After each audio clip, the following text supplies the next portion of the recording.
Good morning, ladies and gentlemen. Please welcome your 2012 Pollie Conference co-chair, Doc Switzer. This on? Thank you and welcome. We're going to start off with a bang here. I think this is one of the best panels we have in this conference. One of the things that we're doing prior to every speaking piece is talking about our sponsors because they're so important to us. This morning we're sponsored by Comcast, Comcast Spotlight, NCC, Cox Media, Charter Media, and Time Warner. Thank you. Folks right here. In fact, when I originally had them on the phone and I was upselling them and say, write a bigger check, bigger check, bigger check, I said if they did it, I'd wear a little dress. I had this little number, this little black dress with spaghetti straps. It's little strand of pearls. You'll see it tonight. Yeah, no one wears a black dress during the day. Real simple. Cable is a huge part of every campaign. It's what I now call destination programming with giant numbers. We all know, Fox Television, or if you want to see America's best political commentator, Howard Fineman, you got to be on MSNBC. But there's so many other great programs on cable today. Ice Truckers, Swamp People, or my favorite, The Real Housewives of OC. And Vicky's a bitch. But basically, it is destination programming. Every Monday, I pick up the New York Times and I look at the broadcast ratings and I look at the cable ratings. And you look at American Pickers and Pawn Stars and shows like this that didn't even exist a couple years ago, and they're doing broadcast level ratings. And what I've been doing for the last couple years in my campaigns is a huge combination of broadcasts in about 20 networks of cable. Much broader than the average political consultant does, and it works incredibly effective. So my suggestion is for our sponsors and everything, take a really good look at the original micro-targeting, which is cable, and take a look at beyond the basics of ESPN and CNN and the old stuff we used to buy. Look down the dial and look at some of the new cable programs and networks that are available. I have the honor of introducing Evan Smith this morning, who's the editor-in-chief and CEO of the Texas Tribune, which is a nonprofit, nonpartisan digital news organization in Austin. It's basically the leading not-for-profit journalism source for policy and politics. And it's wildly successful beyond anyone's imagination. Has 9 million, last year 9 million unique views and 75 million pages.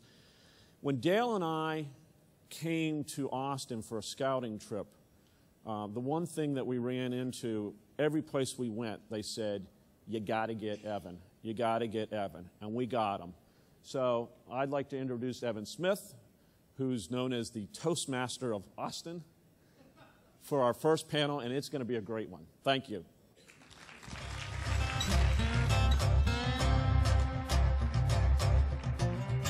Thank you, Doc. I appreciate it. Good morning. I'll sit closest here. Karen, why don't you sit next to me and Howard on the other side of Karen? Great. Good morning, everybody. Thank you very much for being here. Doc, thank you. Very kind of you. Appreciate it. I am indeed Evan Smith. I am CEO and editor-in-chief of the Texas Tribune. Welcome to those of you from out of town to Austin. We love having you here. Welcome to Texas. And most importantly, welcome to this panel on the 2012 presidential campaign, which we know has been a rich source of material, not just for the late-night comics, but for all of us in the press. And thank God it's just getting started. As much as we think so much has happened already, we have a lot more time to go, and we're looking forward to enormously interesting months ahead. Having lived in Austin and having covered politics in Texas, my limitations are what they are. I only have the faintest sense of what it must be like to cover this race in the broadest sense. I fed at the trough of Rick Perry for 5.5 months. Oh, there he is. Good to see you, buddy. Nothing like a dramatic entrance, huh? But perfectly timed. I fed at the trough of Rick Perry's ill-fated campaign for 5.5 months. That's the limits of my experience with this race, at least. But these three veteran and distinguished journalists know what the full menu of things we should be paying attention to are like, what has happened in this race so far, how it compares to previous races, and more importantly, what is likely to happen going forward, even if we don't yet know it for certain. Let me introduce them, and then we'll just get right into it, if you don't mind. To my immediate left, my old pal Karen Tumulty, national political correspondent for The Washington Post, formerly a long-time national political correspondent for Time magazine. I must point out, a Texan by birth and a graduate of the University of Texas at Austin, so it is a bit of a homecoming. I knew that she would come if asked, and we're thrilled to have her back in Texas. To Karen's left is Howard Feynman. He is the editorial director of the AOL Huffington Post Media Group, an NBC and MSNBC political analyst, as Doc said, maybe the very best at the commentating game on the cable channels today. Previously, Howard spent 30 years writing and columnizing and blogging for Newsweek magazine, and he continues to be very much in the center of every conversation on politics. And on his left, sprinting onto stage, and thrilled to have him here, is Jonathan Martin, a senior political reporter at Politico, who previously wrote and reported for national journals The Hotline and for National Review, and is part of the new generation of political reporters who are now at every table in every conversation. So please join me in welcoming Karen, Howard, and Jonathan. I thought you three, we would begin with the news, since there's always stuff to talk about. You all saw, I'm sure, late yesterday, early today, a CNN ORC poll of the general election matchups that has President Obama at 54, Governor Romney at 43, so an 11-point difference. On the favorable unfavorables, President Obama is at a net positive 14. Governor Romney is at a net negative 12. There were also polls out yesterday that have the president leading in the important states of Pennsylvania, Ohio, and Florida. So this thing is over, right? We should just call it. We should just all go home and move on to the Cuomo-Rubio race in 2016. Is that right? Jonathan, what do you think about that? Well, first of all, let me just apologize for being tardy. I have learned my lesson, and here in Austin, a techie capital, time to switch from the BlackBerry to the iPhone, because my BlackBerry died overnight, and I woke up with the flashing red light of death and no BlackBerry at all. So I apologize we're thrilled to have you for being late. Thanks, Evan, for having me. Sure. Congratulations for what you've done for the Texas Tribune. Thank you. A wonderful publication that all of us read every day.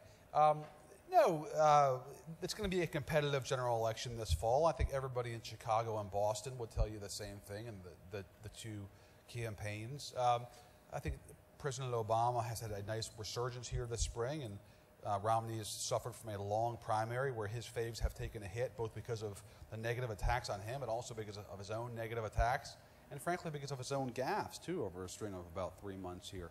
But these poll numbers are temporary. You mentioned the national poll. I think for the Romney folks, even more daunting were the Quinnipiac polls that came out yesterday showing him in places like Ohio and Pennsylvania down also to President Obama.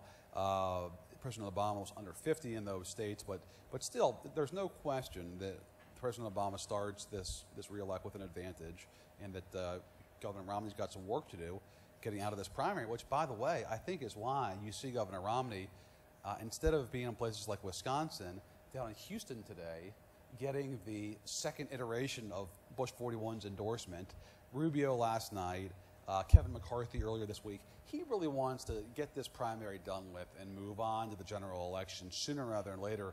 And by the way, sooner, even if it means some of his rivals are still actually in the primary right now, because he knows he's got a problem here in terms of his fave, unfave, and he's trying to address that right now. Karen, we're going to talk for a little while here about Romney and Santorum and the Republican race, but let me come back to this question of the national polls. It is March. It is still March. We have a lot of time between now and November. Does a national poll like the one we were talking about actually matter at this point? It matters, as Jonathan said, because I think it's increased the urgency to get this thing over with. The number that I think matters as more than any other is the fave, unfave, and specifically the fave, unfave among independents. And the Republicans keep saying, oh, you know, the Barack Obama-Hillary Clinton primary went on for a long time, and all it did was make Barack Obama stronger for the general. But we did not see anything like this, where independent, in fact, through the whole long primary in 2008, Obama's numbers with independents stayed steady and actually went up. And this is what Romney needs to sort of get this over with and start working on. Right. Howard, can Romney win, assuming Romney is the nominee? Again, we'll come to that. Probably all agree that he's almost certainly going to be the nominee, but we'll get there. Can Romney, if he's the nominee on October 15th, if the president's net favorables are plus 14 and Governor Romney's are minus 12, can he win the election? No, excuse me, no. First of all, it's great to be in an audience where, speaking to audience where you can say fave, unfave. Right. They get all the jokes. And people they know all what the you're language. talking about.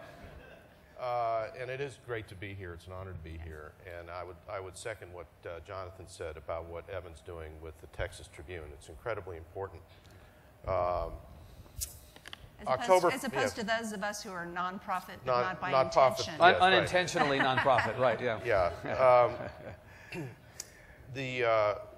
No, if it stays that way, I think it'll be very difficult. As Jonathan was saying, Mitt Romney spent most of his time so far and almost all of his money attacking other people and not saying or convincingly explaining who he is other than the fact that he wants to build an elevator for his cars.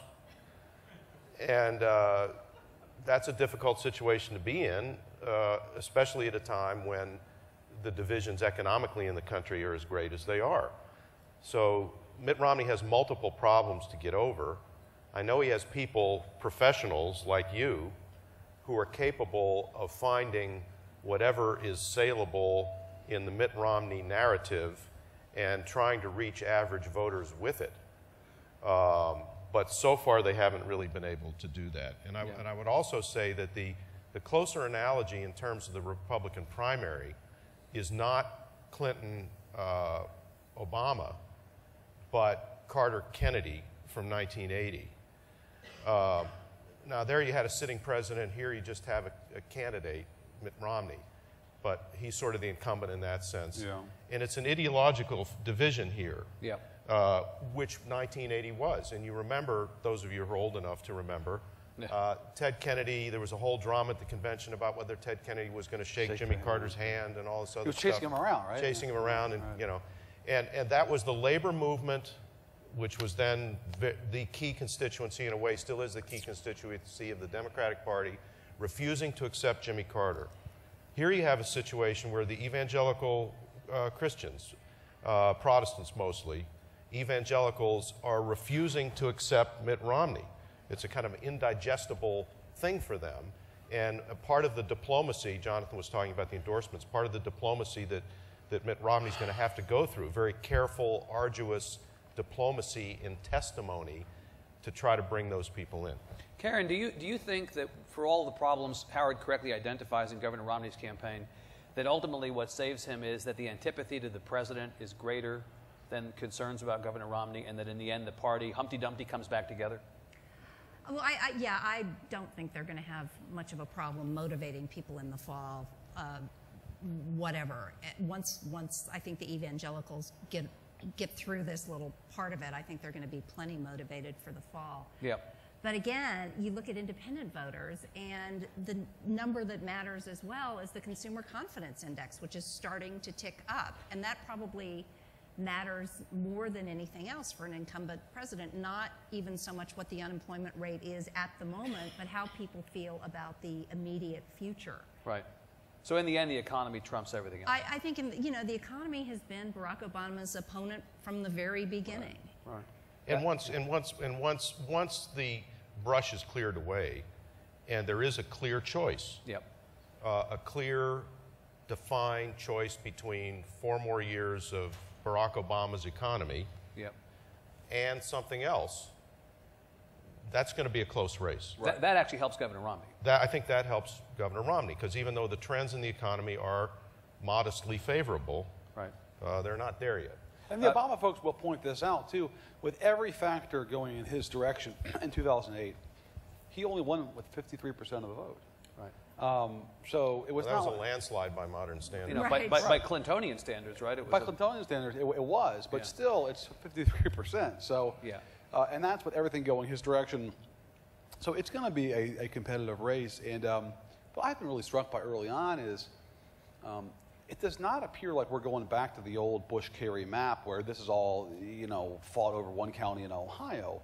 I mean, it does seem like the 2012 map looks similar to the '08 map. A place like Virginia, my home state, is still very, very competitive. Right. But the president's ahead right now, right? The president's ahead right now. You see Michelle Obama giving the commencement speech at Virginia Tech. Joe Biden giving a high school commencement speech down in Virginia Beach. I mean, they are taking that state very seriously. Those are campaign stops. Yeah. The president is probably across the river in Fairfax once a month or so for some kind of an event. North Carolina, similar. I think it's going to be a bit harder than Virginia, but they're down there constantly in North Carolina. So it does seem like that's going to be the map. I think Indiana may be a sort of bridge too far, but in terms of Carolina and Virginia, and certainly the interior West, it looks very, very similar. And speaking of commencement addresses, the president's at Barnard, and you know this also tells you something. I mean, they've got. It's not New York State they're playing for, well, right? they're going to women. This is, you know, the gender gap could be well into play this election, and you know the president's people say they've got to win women by 53, 54% to even have a chance at making up for what their, you know, what their gap with men is going to be. I'm hearing now. I'm taking note of all the groups that are in play and that are going to be relevant to the outcome of this election. I've heard independents, I've heard evangelicals, at least on the Republican side. I've heard women, and I think we can also probably add to that mix Latinos. This is, of course, Texas, a place where we talk about the degree to which the Hispanic coming Hispanic majority will transform politics in Texas.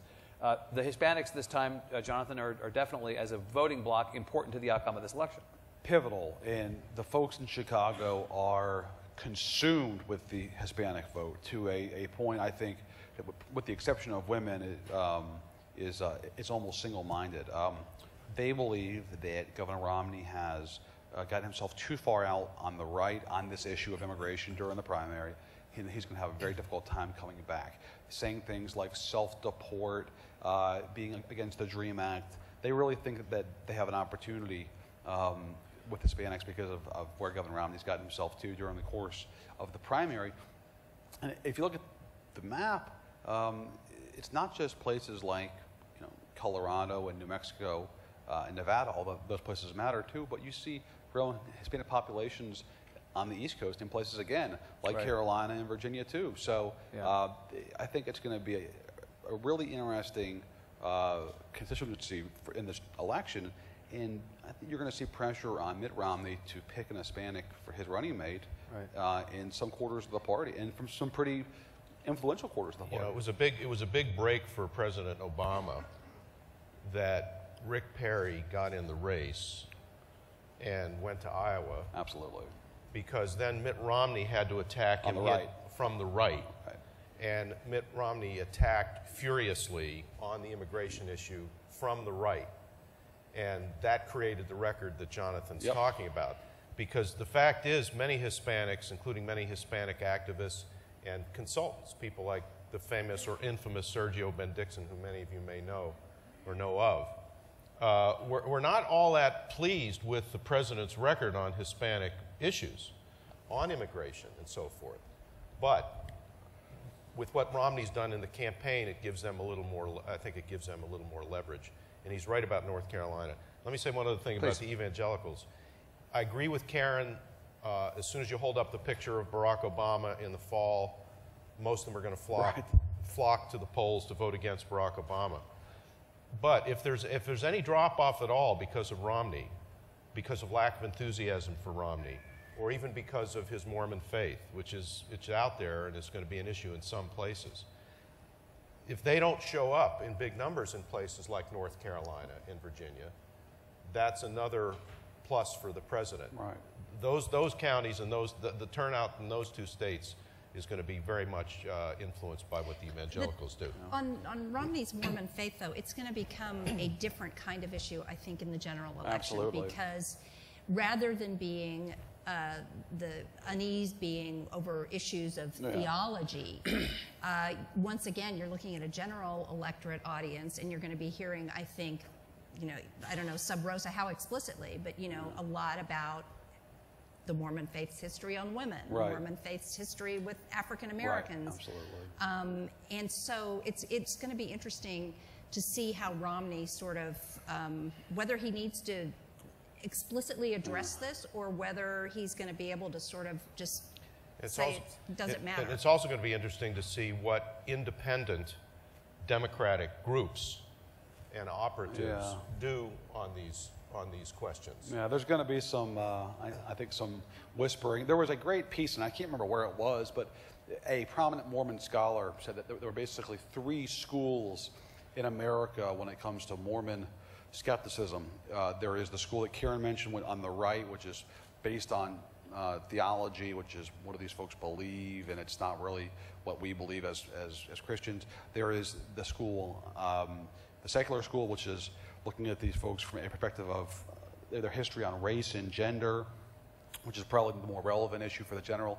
And then the third, and this is what Romney folks, if you really get them in a quiet, safe place, will say, the third school is just people who are not terribly conservative or terribly liberal, but are just mainstream sort of moderates who say, it's kind of a weird thing. Well, let me ask you about that. How long before the Democratic-funded Citizens Against Magic Underwear super PAC? That's what I'm. Yeah. Right. I mean, don't you think Howard raised a really interesting point? Democrats have to be careful. Yes. This race could ultimately be the Mormon versus the Muslim if we don't watch out. Right. You know, the way the super PACs get into this. And the president's not going to want to go there. Yeah. And I can foresee a situation down the road where he's going to speak out. Have to speak out about it. Right. And I'll just say in general, as a general proposition, as gentlemanly as the 2008 campaign sort of was in the history of presidential campaigns, it was almost miraculously above board. You know, there was an undertone, but everybody wanted to play nice, sort of. And John McCain said, "I'm not going there." Well, that woman who accused the president of being an Arab, he knocked her down. And McCain said, "We're not going there." This campaign is going to be the reverse, in my view. I think it's going to lift every rock in American public life, and we're going to see it all, and it's not going to be pleasant. So we all watched Game Change, or many of us watched Game Change when it was on a couple of weeks ago, and you know, there again is John McCain talking about, I don't want to do Jeremiah right, you know, I'm concerned about that. Is this going to be a case in which, as Howard says, Karen, the rapper's going to be off? Yes, we're going to do Jeremiah Wright, and we're going to do Bill Ayers, and we're going to do Tony Rezko, and we're going to have the greatest hits that did not actually make it onto the radio the last time. But it's because now they can be done without the campaign doing them. Right. Thanks to super PAC money. That's Citizens United and the legacy of this new world. Right. And some of the theories, I mean, you're out on the road a bit, and Newt Gingrich, when he was in one of his nice phases, I was with him in South Carolina, and a woman stood up and asked, wasn't it true that Occupy Wall Street was really just a front, and there's this conspiracy out there that Obama is behind so that he can declare martial law and call off the election? And it's a good story, Karen. Well, yeah, really. And when it happens, you heard it here first. But, you know, and at that point, Gingrich was saying, you know, that's crazy. And by last week, he was saying, well, if he isn't a Muslim, you know, why does he keep acting Muslish? You know? Did he actually? He actually said Muslish, but now I've heard everything. No, but he said what he does these things that make people wonder, you know. And this is to just see Newt Gingrich in the space of 2 months go from that's ridiculous to saying he does do kind of some Muslim things. Howard, let me ask you. Let's focus on Romney for a second. So, Barbara Bush, famously, former First Lady, said a couple weeks ago, it's the worst campaign I've ever seen. Rick Perry joked the other night on his redemption tour at the Gridiron, you know, I can't, you know, the worst Republican field, and they kicked my butt. Can you believe it?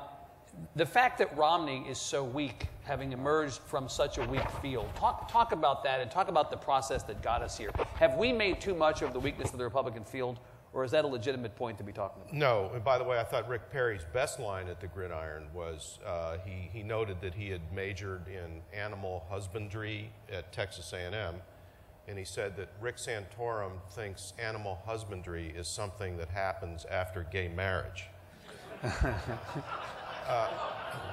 It's a genuinely good line. Yeah, it's a very good line. That's right. So, no, I think a couple things. I think it is and has been a weak field. I think Rick Perry was great on paper, but didn't make it on the campaign trail. Michelle Bachmann was one note. Her high point was winning the the Iowa straw poll. Newt Gingrich is famously Newt Gingrich. You go on down the line, and you have Mitt Romney, who ran in 2008, not well, but who has got the bit in his teeth and who is absolutely determined to force himself down the throats of the Republican Party. You find there are, maybe there's some in this room, people who just really love Mitt Romney. But that was overwhelming. Yeah, but for the most part, it's almost as though he's performing a hostile takeover of the Republican Party with the money and the machinery. And he has run an entirely negative campaign, knocking down every other candidate. Look at the spending reports; it's all negative. And he's not very user-friendly as a candidate. You can go down the list of all the things that are wrong with what he's done so far. As Jonathan said, the gaffes, the negative spending, the lack of message, etc. I'm amazed that he's within 10 points of President Obama. Under the circumstances. Under these circumstances. Right. He's a lousy candidate. Yeah. But if he gets the Republican nomination, you know how it is. It's built in. He's going to have, I don't know, pick a number, 200 electoral votes or something like that. It's going to be, as Jonathan said, it's a different map, but it's still going to be down to 7 or 8 states. Right. We know what those states are. They're North Carolina, they're Virginia, which is an advantage to the president because he's playing with house money in those places in a way. Obama won't win Indiana. It'll be Ohio and Pennsylvania, Florida, and Iowa and New Mexico, Nevada. And what am I leaving? Missouri, Nevada, Florida. It's always Florida. Yeah, it's always Florida. And those will be the places. And I'm expecting at some point, y'all know Stuart Stevens, famous political consultant. He's got to get in there. They got to get in there. They got to get under the hood, and they got to find something about Mitt Romney in a positive sense that they can sell. Other people have pointed out that a lot of the things that Mitt Romney would normally want to brag about, he's kind of, to use a term from the law, stopped from bragging about. He doesn't want to talk about all the great work that he apparently has done as a lay leader, as a leader within the Mormon Church. I don't think he wants to go on and on about being the stake, the president of the Boston stake, because that would then get into the whole Mormon thing. In fact, everybody who knows him from that thinks he was a tremendous lay leader within the Mormon Church. But he doesn't want to go on about that. That's some of the most humanizing stuff about Mitt Romney, apparently. Yep. He doesn't really necessarily want to go on about, as we all know, about health care, which at one point he viewed as a great, magnificent achievement. He doesn't want to talk about that. Does he really want to talk about Bain Capital? How do you talk about Bain Capital in a way that's engaging to independent, average voters worried about the economy? Yeah. They got to figure out a way to do it. The fact is, Karen, on this gaffe question, the Romney people say that the press takes all these things and blows them up and takes them out of context, but just in the last 24 hours, we've had the car elevator, the famous now car elevator of La Jolla. Right. Which, by the way, the Dems dropped that on him big time. That was Oppo. Clearly it was Oppo. That was an Oppo two-step. But less visible or less well known in these 24 hours, but still I think just as important is the reinforcement of this Romney is out of touch thing. He talked about how one of the funniest times, if I'm getting this right, one of the funniest times I recall was when my dad closed a plant in Wisconsin. Right? I mean, yet again, we're back to I like to fire people.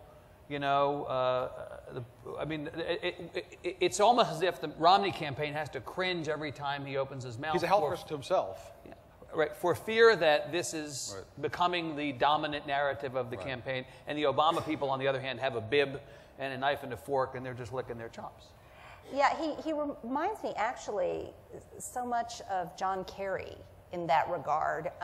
But what is, and they can blame it on the media if they want, but it's the technology. Like with the Etch-a-Sketch thing last week with Eric Fernstrom, they were saying, oh, the DNC put that out. That's the only reason it happened. It wasn't. I found out about it on Twitter. I mean, I wasn't watching it, and it just exploded. Right. And so I do think that these gaffes are, he's a flawed candidate, but these gaffes are something that become because of technology, not because of the so-called media, at least those of us who are And you agree that these primary gaffes will resurface as general election ads and hits by Obama. Yeah, but what the president obviously and the people in Chicago want to prevent is this being a referendum on, I think they still don't want it to be a referendum on the economy. I don't know, have any of you seen, you should all look at the 17-minute video that the Obama campaign did, because that has all of the themes and the signs and the symbols in it for the narrative that David Axelrod has constructed for the campaign. And I think Axelrod is a fantastic campaign narrative guy. And it's about the road we're on. You know, we've come a long way, but we still have a long way to go. And to me, that signals, to some extent, their confidence and willingness to talk about the economy. Let's see if they really do it. Maybe they will. If it gets on the economy, and it's a full board discussion of the economy, as my buddy of 30 years, Chris Matthews, says, people don't want to be told they don't have a choice. They don't want to be told that. So they're going to overlook, in the end, a whole lot of the stuff about Mitt Romney just to have the satisfaction of telling themselves in the fall that they've got a choice. A, B, binary choice. It's got to be a choice. We're having a presidential election here. Right. So at some point, the Etch-a-Sketch and the cars and the elevators and all that stuff will kind of collapse of its own weight. I think. I've been surprised, shocked actually, especially having covered Romney 4 years ago, though, at how he seems to be finding it difficult to talk about the economy. When I was out with his campaign about 3 weeks ago, I was struck that when he shows empathy on the campaign trail, it is for the entrepreneur who can't get capital. It is for the community banker who has to hire 50 lawyers to deal with Dodd-Frank. You really don't hear him talking about the person who is hopeless because they're living in a house that's worth only half the amount they owe on it. I'm really surprised that somebody who is, this is his whole record of fixing things, hasn't really come up with a way to explain in a very clear and convincing way just exactly how he's going to fix it. Our friend and colleague Dan Balls had a great line in his column on Sunday saying that Romney's his stump speech is entirely that of a CEO in terms of who he relates to. I think that's what you're getting at, Karen, is when he talks about, you know, for a while there he was talking about himself, and he was talking about his father, who had much more of a frankly, immigrant experience. His dad was, born in Mexico, but sort of a hard scrabble up from the bootstraps experience more than Mitt did. So he tried himself, his father. He's now moved on to talking about the experiences of other folks in this country. But like Karen is saying, it's not about the worker on the line or the guy with the underwater house. It's more about the CEOs trying to get capital for his company. And look, for Rotary clubs and Chamber of Commerce dinners, that works pretty well. But for rank and file voters, it just leaves, I think, some folks cold. And in terms of what he did, the only thing you come away with is fire the CEO. Change the CEO. It'll be, everything will be fine. Very quickly, I want to talk about Obama before we open it up for questions. So we've spent all of our time on Romney. Let me just ask you about the Veep stakes, which I guess we're on the verge of having to discuss in earnest now. A good 4-month conversation, Right. Last night, Senator Rubio endorsed Governor Romney. A lot of people think that Mormon Senator Rubio might be a good ticket mate for Mitt Romney. What do you think? If either of you, any of you now was asked, sort of, who do we keep an eye on right now in terms of who Romney might pick? What do you think? I think there are two schools of thought. He either goes for a political pick or a governing pick. And I think it depends upon where he is come this summer and what his needs are. Is he close enough to President Obama? Is the race that competitive where he can pick somebody that he's comfortable with, that he can really govern with, that he has a relationship with? And I think that's what he would prefer to do. I'm sure that's sort of his comfort zone. And if that's the case, then I think he would look at a safer pick like a Rob Portman in Ohio, who helps in a state and is a serious person and an adult. And, Bush's budget director, right? Bush's OMB, but really a Bush 41 guy going way back, and or a governor like a Bob McDonnell in Virginia, who is good with conservatives and comes from the conservative movement, but is very much tried to be more of a mainstream guy since running in 2009. If he has to put the ball in the air, so to speak, and I think you talk about Rubio, obviously, or even a governor out west like a Brian Sandoval or Susana Martinez. Howard, your colleague Rachel Maddow on MSNBC has said that if Bob McDonnell is picked, we're going to be talking about VP standing for vaginal probe. Transvaginal probe, TVP, right. Is McDonnell is one of the people on the short list, you think? I love Rachel, but I don't think the Romney campaign is going to be keying off of her views. You think? No. I think if he has to go with Bob McDonnell, then he's in trouble. But he might. In other words, as Jonathan says, you look and see where things are in the summer. If he's got to shore up the South with Bob McDonnell, who's pretty transvaginal probes notwithstanding, a fairly safe candidate for the South. Right. In other words, if Romney has to fight that rearguard action in Virginia and North Carolina, then that's a sign of trouble. If he goes toward Ohio with somebody like Portman, then they're playing more the traditional map. And I also agree that Rubio would be an interesting pick, but a risk. I mean, I am not fully versed in the life and times and financial history of Marco Rubio, but I think there's... You will be by summer. We will be by the summer. They're about to move, they've moved that book up, and then the other book, right? And that's going to be, he may be a little too colorful. Karen, you agree that we're talking about a choice that reflects where Romney is at that point in the race? Yeah, and this is everything, as these guys have said, everything we've seen of this campaign thus far suggests caution. Right. Yeah. Prudence, as Bush 41 used to say, right? Howard, I'm interested to hear you say... and look at his VP pick. So, right. Howard, I'm interested to hear you say, with all the trouble that Romney has had, it's amazing that he's this close to the president. Let me flip that around in talking about the president. He can't do better than 10 points against this guy and this field. I mean, what happened over these 3 years? What has happened of late that puts the president in a competitive race when the Republican field is the weakest in recent memory, if not ever? Okay, well, we can argue over the percentage, but let's say 42% of the American people fear and loathe Barack Obama, President Barack Obama. They don't like Democrats generally, but they really don't like President Barack Obama. And keep in mind, if he weren't Barack Obama, if he were Bob Smith, and if he were white, and he had the bio that this guy has, constitutional lawyer, Harvard Law School, northern urban liberal lawyer, okay. That's 40% of the people wouldn't like somebody like that. Anyway, you put on top the fact that he's the first African-American president, you put his interesting history, et cetera, and there's a portion of the American electorate that just views him as unacceptable, as not part of the real American conversation. And there's a core there, so that's one reason. Yep. Another reason is that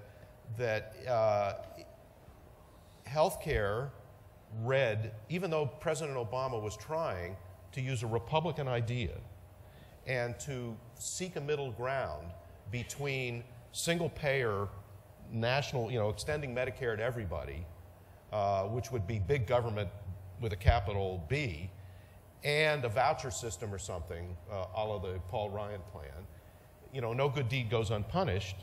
And so the compromise that he reached is seen by 40 to 42 or more % of the American public as a giant exercise in big government takeover. You throw the religion thing in it. In other words, they see it as a guy who's expanding government in a colossal way and therefore is the biggest liberal ever. So those are two factors there.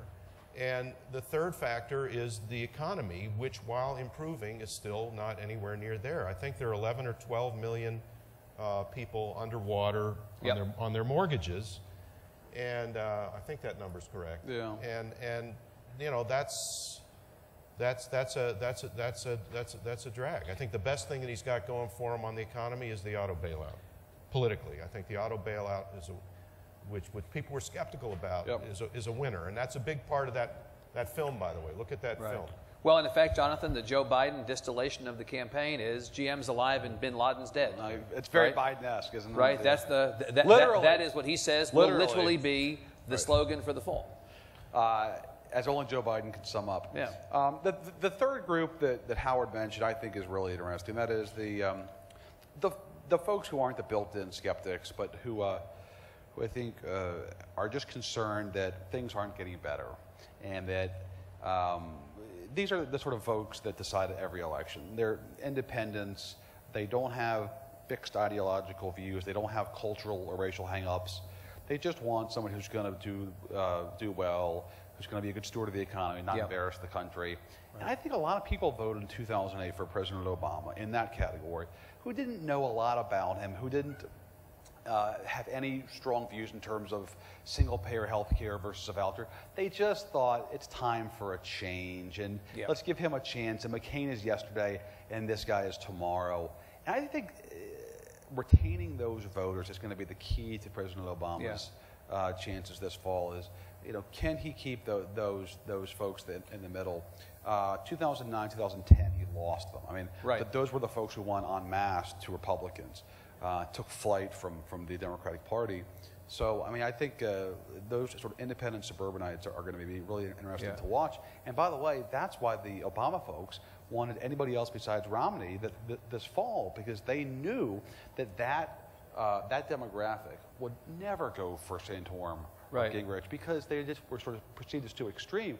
But Romney has a chance with them. This is, in fact, Karen, the more in sadness than anger vote. You know, the people who will say, look, someone said at one point that the Romney campaign will ultimately run on this.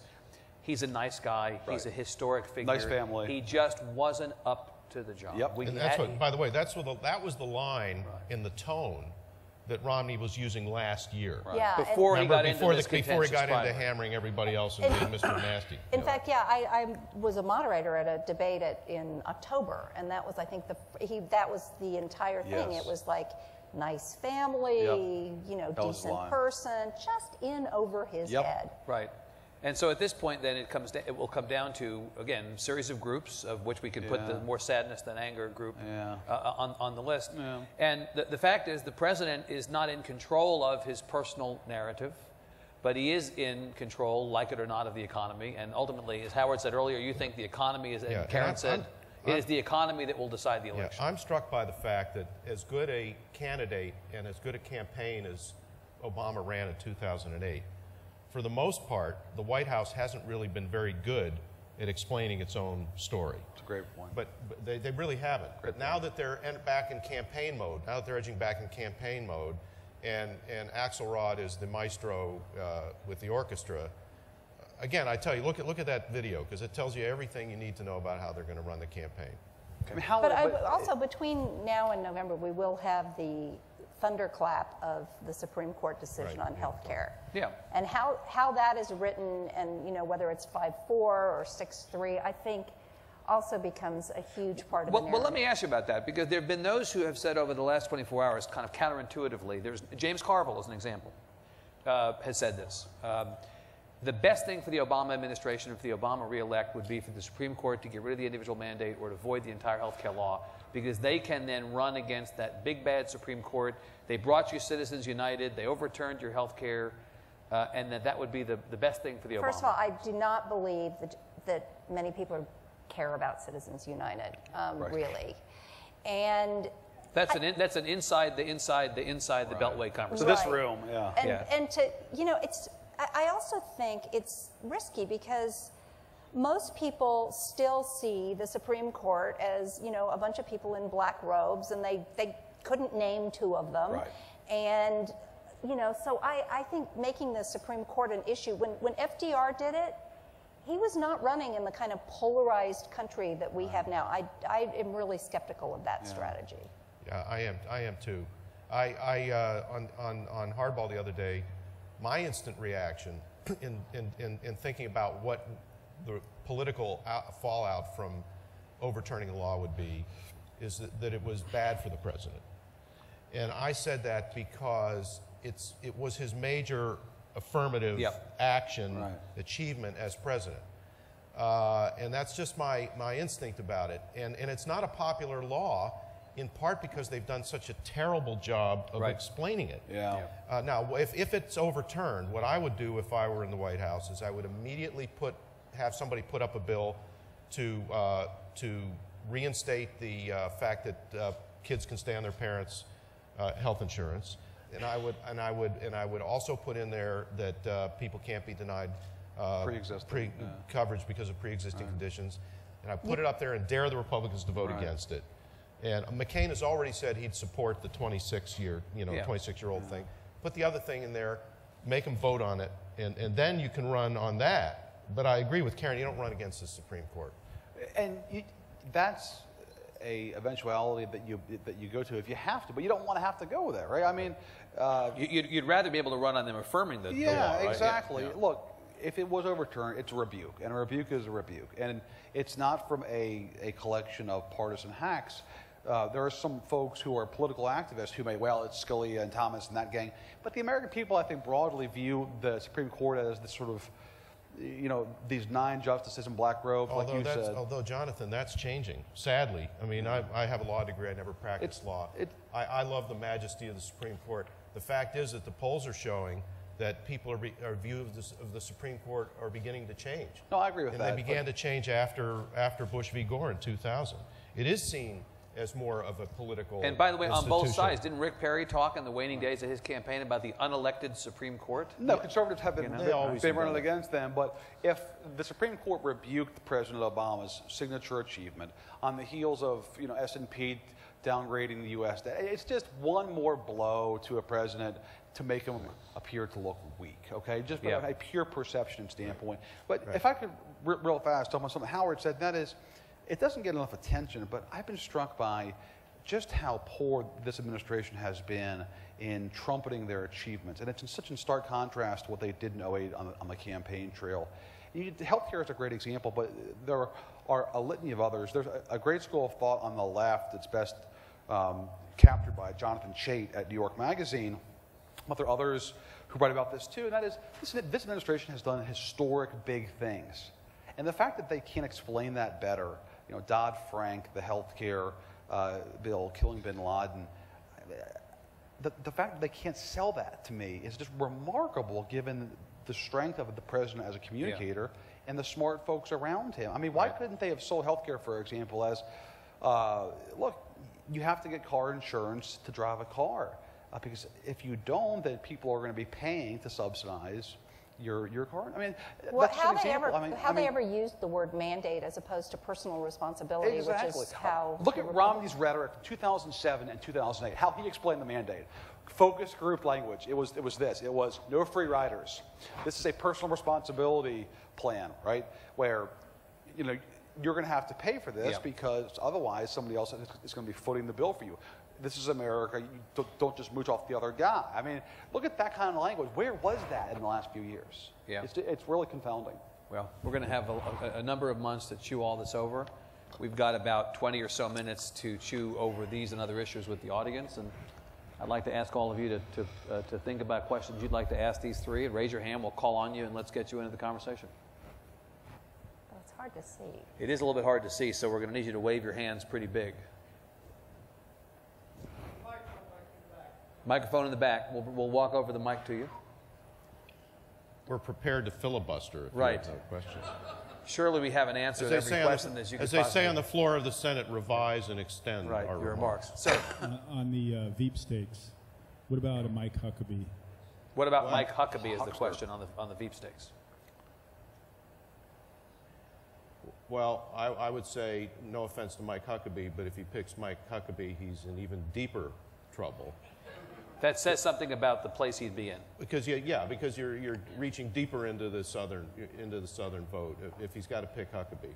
I mean, I think Huckabee was a very competent governor, you know, a good guy, but it would provide, on paper, a nice complement in he's terms a real of guy. blue collar creds with Romney's CEO personality, but there's obviously oppo there on Huckabee's background, and I think Huckabee has become less of a political actor and more of a media personality too.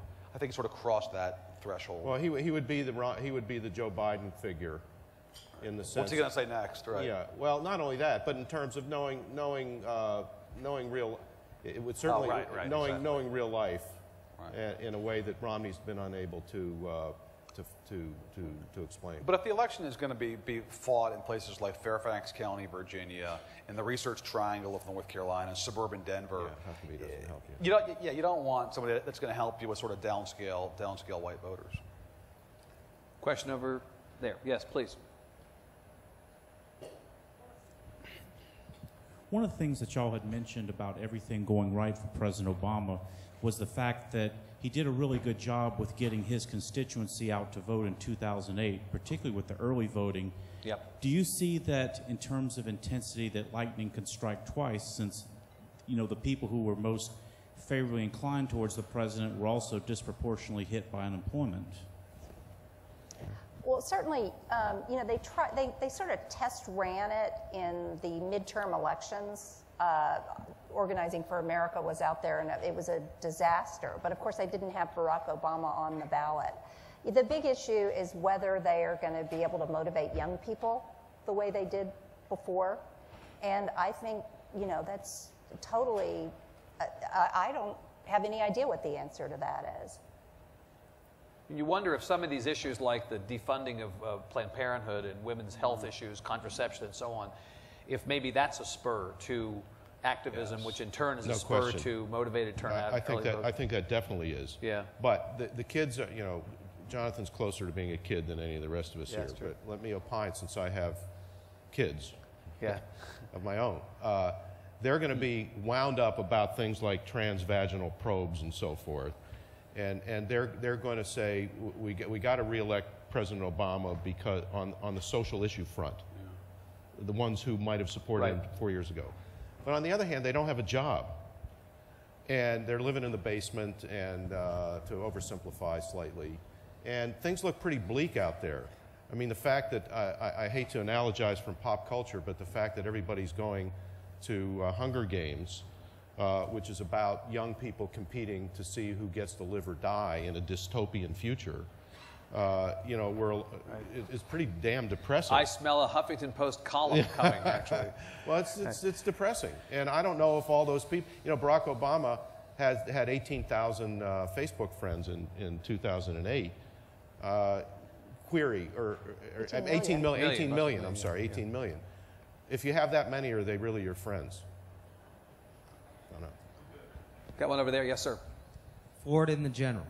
Florida in the general. I guess Rubio on the ticket does make some difference if he's on there? Sure it would. Although I think most of the Cubans in South Florida are going to vote for whoever the Republican nominee is going to be. Anyway, but, it could help in a way that Obama helped in a way. African Americans were going to vote for the Democrat anyway, but the volume you got was higher. And I think Rubio could help from a volume standpoint. Florida, I think economically should favor Romney, because if you look at places like Fort Myers, I mean, the amount of homes that are underwater, it's like nothing besides Vegas in this country. It's just astounding. So I think Romney should be strong there on the economy. I think it's going to be a really competitive state. Whatever they do, I just hope they do it definitively. Right, yeah, we don't want this to go to 4 in the morning or until the next day. Fortunately, or Pat Buchanan is not on the ballot. On the ballot this time, right. Yeah, I mean, I think President Obama won there, you know, pretty strong, I think in part because of how weak McCain was and because the economy collapsed. I think Florida is going to be really close. But of course, Jonathan, Romney lost in the primary. Tell me, correct me if I'm wrong about this. Romney lost that meaty traditionally Republican part, that the Panhandle. Right. Romney won the culturally southern parts. Romney of the won state. the areas that tend to be a little bit more Democratic in a general election, right? And this is what Romney folks say, which is why he's struggling now in the primary, but that's going to help him in the generals, because the places that he won are the competitive places in the state for the general election. All those counties up north that he struggled in against Newt, he's going to have those places because they're very conservative. So it's going to be places like South Florida and like the I-4 corridor that are going to be competitive. What I'm really interested in when it comes to Florida is the Orlando area. President Obama spent a lot of time there and a lot of effort there. There's a big Bill Clinton-Obama rally in Kissimmee I was actually at in October of 2008. I think I would keep an eye out the sort of 4 or 5 counties around Orlando, Orange, Seminole, sort of see what's going to happen there. A lot of Puerto Ricans there. What do those folks do? Guess Governor Fortuno could be a running mate. Governor Fortuno could be a running mate. He'd be permitted to be running When Romney had a rally there the Friday before the primary in Florida, in Orlando, the headliner was Governor Fortuno. Right. So I think you'll see him surrogating there quite a bit. Yeah. But again, if Rubio is on the ticket, can he help there? And how does a Cuban connect with Puerto Ricans? I think it's going to be a fascinating subplot. Howard, you had a poll out yesterday that had Bill Nelson 8 points ahead of Connie Mack in the Senate race in Florida. Does that tell you anything about where Floridians are in a general sense? And are there a whole lot of Romney-Nelson voters out there, enough to potentially turn that state into a Republican? I'm not sure. Frankly, I'm not sure. But I'm going back to some things again that Sergio Bendixson was telling me, which is that for Hispanic voters, it's not about speaking, as you know, it's not about speaking Spanish to them, especially it's not about speaking bad Spanish to them. He said, as he looks at it, the key thing for Latino voters is health care. That is absolutely the key issue for them, health care. And so then you have to think through in your mind, what if the health care bill goes down? What if the health care law goes down? How does that affect the Hispanic community? How do they react? How does the president and his people speak? How do they speak to the Hispanic community on that? I don't know the answer to that question, but he was very emphatic in telling me that the way to get the Hispanics to turn out is to tell them that, look, President Obama fought for you to get this health care law passed.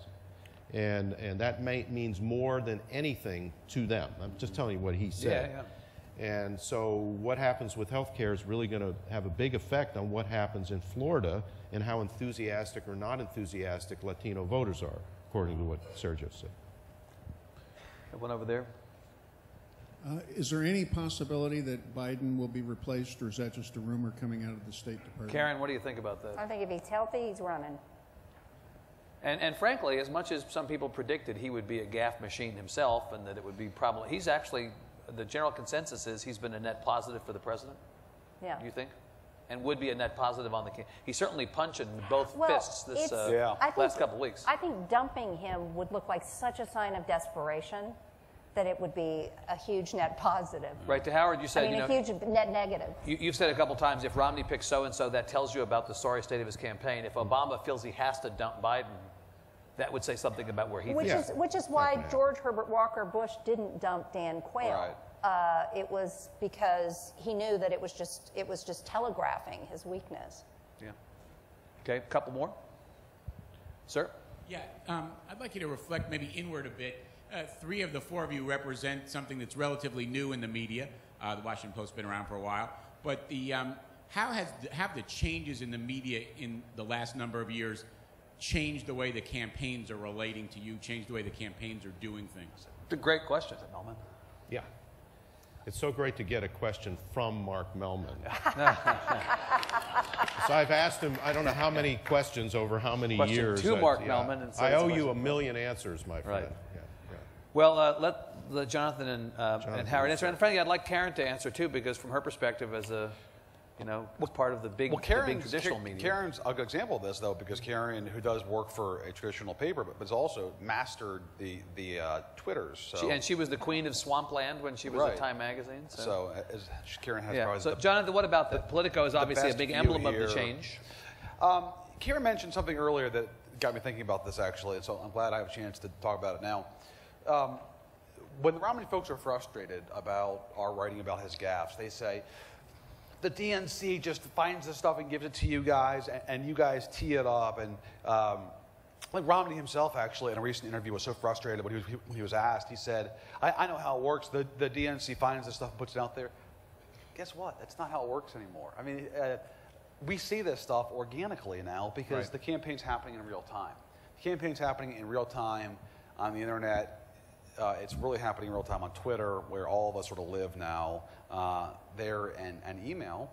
And so when Romney's on the campaign trail and commits one of these gaffes, whether it is at a rally or doing a local radio interview, we see it when it happens because he's got folks that are following him around that tweet it, and so it's instantly in the bloodstream. So I think that has changed. The fact, Mark, that the campaign is now taking place immediately. Compression of time. It is much more difficult for these guys who run the campaigns now, living in this world where everything happens as it happens. And I think because of that and the response to it, the impact sometimes gets a little bit lost. I think the best example of that was the Etch-a-Sketch gaffe. We all assume this was some huge story, days-long story. I think for a lot of voters, they didn't even know that it happened because I think we tend to sort of see these things happening and we exaggerate the impact. Yeah. Because for us, oh my gosh, everywhere you go, you can't hear about anything but the Etch-a-Sketch. But in terms it did drive. The next day, I counted 4 Etch-a-Sketch stories in the New York Times. Right. Yes.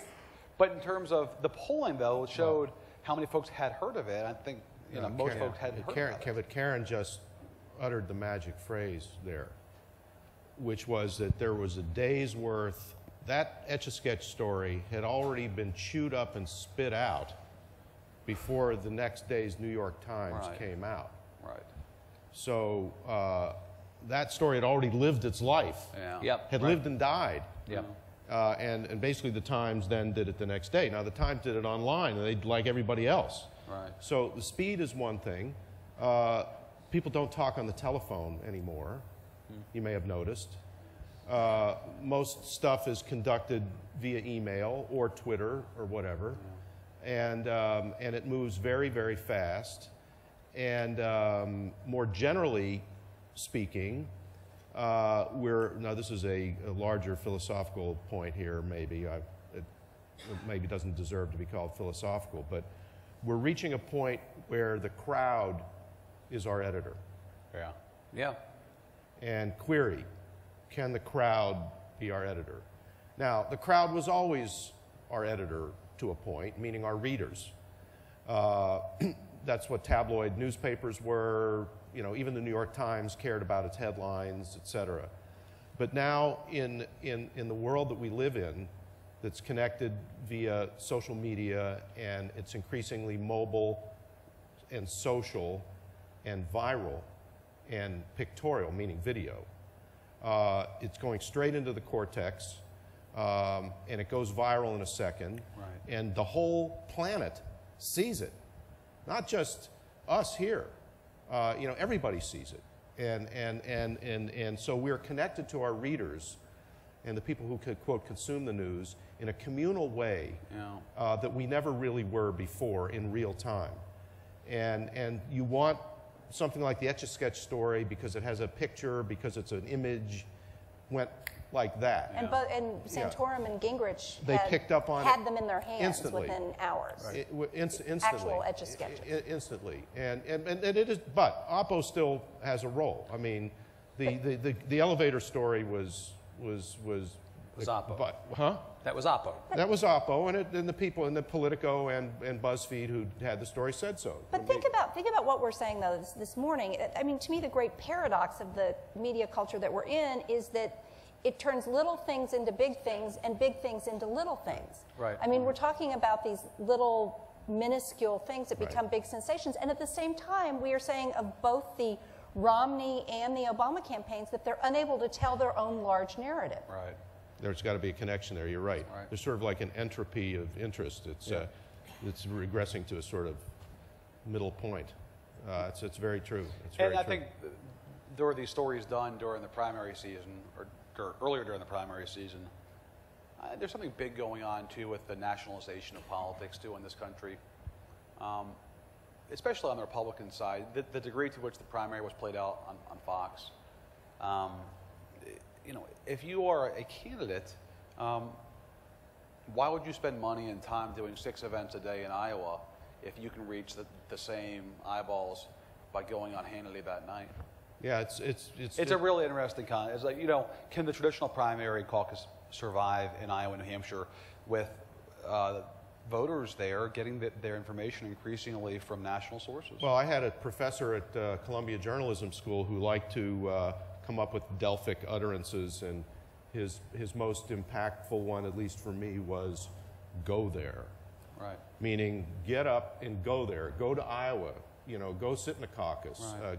Or pick up the phone, meaning go there. You know, Right. get there. Right. Get there. But of course, now the there, most of the there is online. Right. The fact that it might not make sense financially to go do 6 events in Iowa in the physical world is that you can spend a lot less money and directly target voters who are spending hours of their day online anyway. Yeah. So the reality that politics is not only becoming more national, it's becoming more digital. Sure. In that the whole thing is increasingly being played out in the digital space. Now, the Huffington Post, we now are the largest independent news source on the web.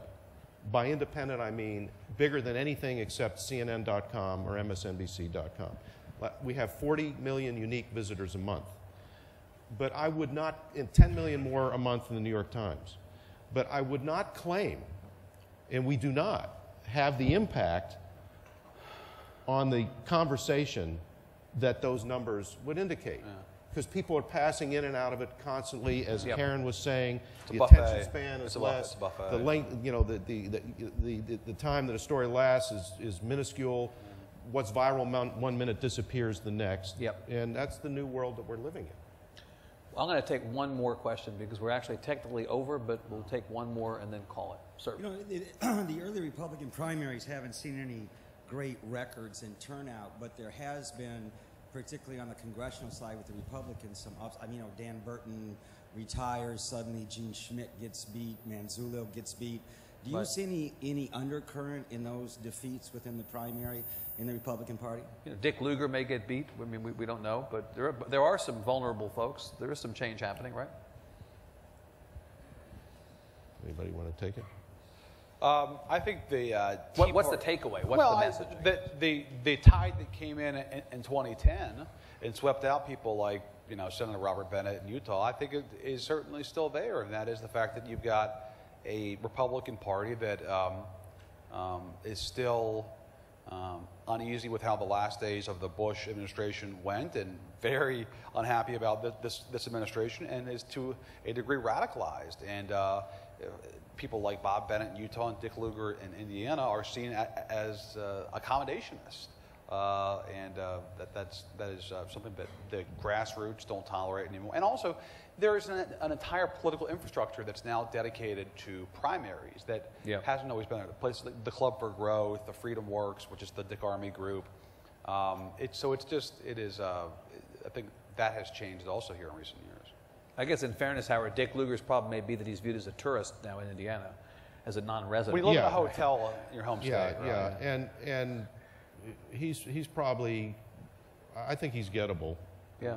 I think he's gettable. I don't think President Obama is going to win. But no larger message, though, to the questioner's point about these the primaries, the congressional races, the primaries. Oh well, I would say on the congressional races, and you can parse it a million different ways, but I think we're going to be surprised because I think the ratings of Congress, or what are they right now? The approval rating of Congress is like 9%. 9, but down there with the national media. I think there are going to be a lot of surprises. I think a lot of incumbents are going to lose unexpectedly. Yeah, would be my guess. So who's going to be this year's Christine O'Donnell or Sharon Angle is the question. You know, have they learned from what happens when that happens? Well, we can only hope. By the way, none of us are witches either, so that's maybe a good place to end. But it's possible to have I mean, it's possible that you're going to have yet another wave election. Right. I mean, 06, 8, 10, it's very possible you could have one more wave where you know, in the House and Senate, toss tons and of you can folks see out. a situation, to finish it, you see a situation where the president ends up winning, but by a lesser margin than last time. So there's a sort of reluctantly achieved status quo there. And then people take out a lot of their change desires by just whacking every other incumbent they can find. Yeah. Well, let me say on behalf of the panel, I think we all hope that there's lots of change because change is good for business. It's been great to have an opportunity to be with all of you. Please join me in thanking our guests, Jonathan Martin, Howard Feynman, and Karen Tumulty. Thank you very much.